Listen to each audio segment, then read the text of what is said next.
O narrador do filme Clube da Luta durante a sua vida toda tentou se adaptar ao mundo à sua volta, e aos poucos ele foi se tornando aquilo que ele não é. Ele não consegue encontrar a felicidade e lida diariamente com as frustrações de viver em um sistema em que a cultura da publicidade define a sua imagem, causando uma busca desnecessária por bens materiais, que substituem a procura pela verdadeira felicidade. Gostaria de pedir um espanador da Érica Peccari. Aguarde. Se eu visse alguma coisa interessante, como uma mesinha de café com a forma do yin e yang, eu tinha que comprar.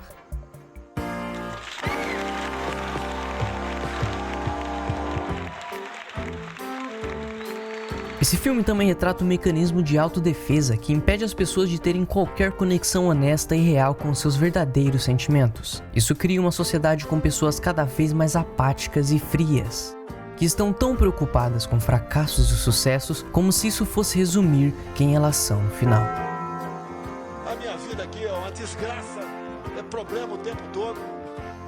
Eu olho nessa sala e vejo muita coragem. E isso me dá forças.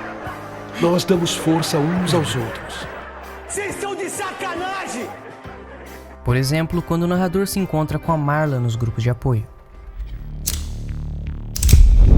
Marla, a grande turista.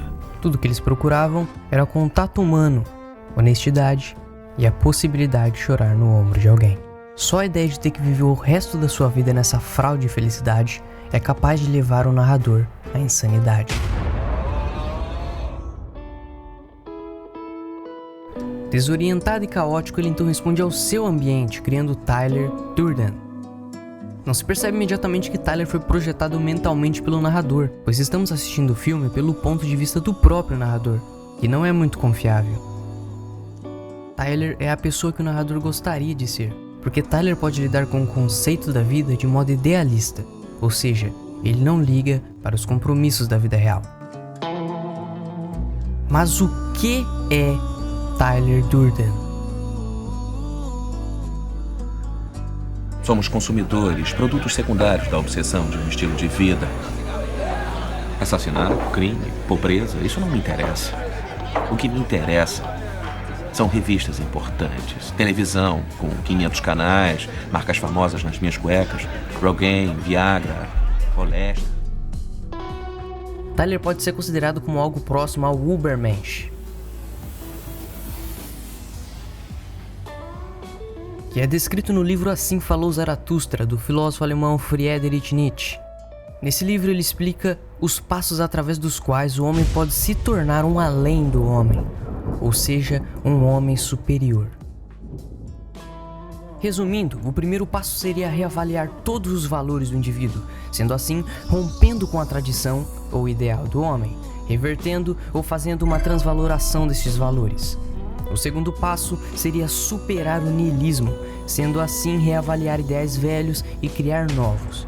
E o terceiro passo é estar sempre em um processo contínuo de superação. Vira homem, porra.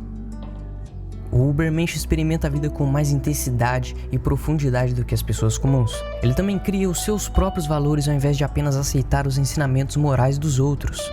O Ubermensch vive perigosamente, no sentido de que ele valoriza a novidade, criatividade, rigor intelectual, honestidade consigo mesmo e a intensidade ao invés do conforto, pois ele busca alegria e não contentamento. O oposto do Ubermensch é o último homem. Esse é o termo de Nietzsche para o tipo de pessoa que só busca conforto e satisfação. Se o Ubermensch fosse um herói ou um guerreiro, seria no reino do conhecimento, das ideias e as artes.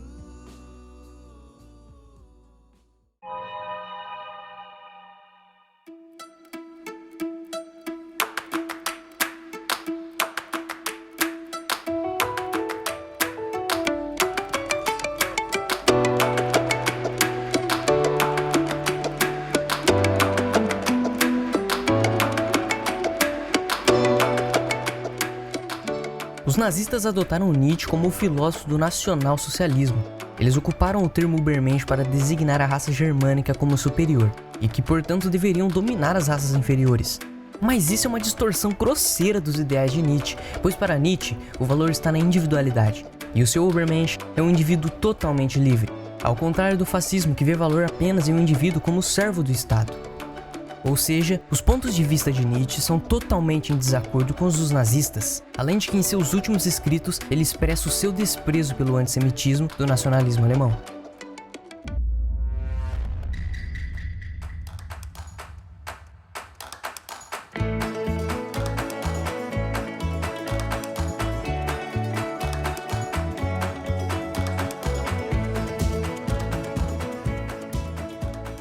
A humanidade é uma mera abstração, não existe na realidade. É apenas um imenso formigueiro de indivíduos racionais. E o Ubermensch é aquele que se eleva acima da mediocridade e que foca sua existência na sua educação e não depende da seleção natural. O Ubermensch tem intensas responsabilidades e cobranças por melhorias constantes, sem desânimos e sem depender de nenhum tipo de auxílio ou benefícios, onde o corpo e a alma aprenderiam a obedecer à disciplina.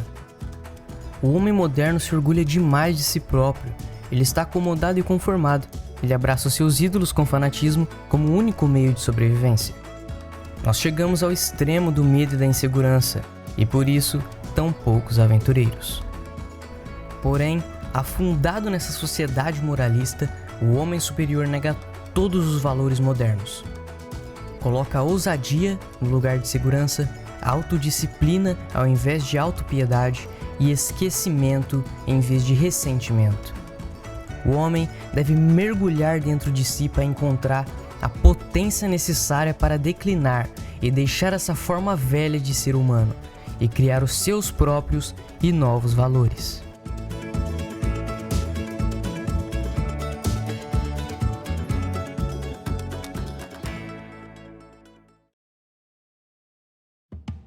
É necessário ser um bom jogador na vida, aprender a jogar não pelo resultado do lance dos dados, mas sim pelo prazer que o jogo proporciona, independente do resultado.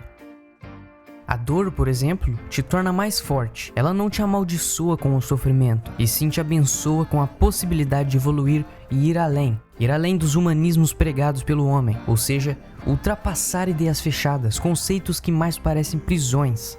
Se você como homem não consegue fazer nada, o melhor a se fazer é ultrapassá-lo.